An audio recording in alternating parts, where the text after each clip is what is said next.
जाए के ना मन करे तोहरा से दूर हो, पैसे के कारण बानी बानी मजबूर हो।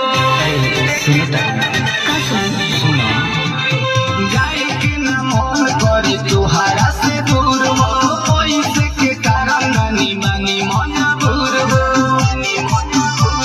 नहीं जे कमाई तो कहाँ से खियाई, करो दिया तो तोहे हरदम।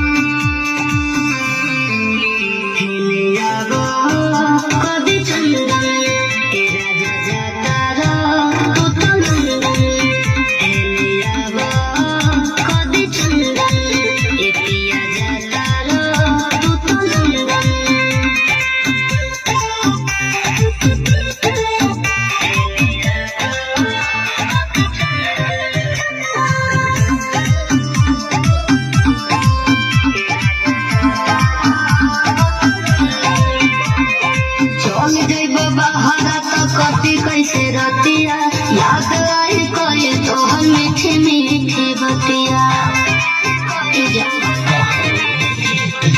इहे मजबूरी धनी हम के सतावता, कथी करे कुछो अब समझे ना आवता। बतिया के मन नहीं जीने तू करब फोन तोहे हरदम।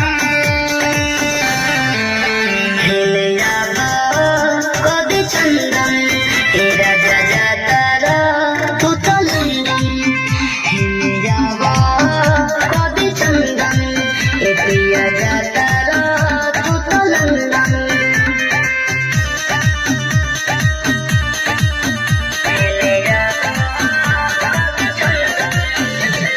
म्यूजिक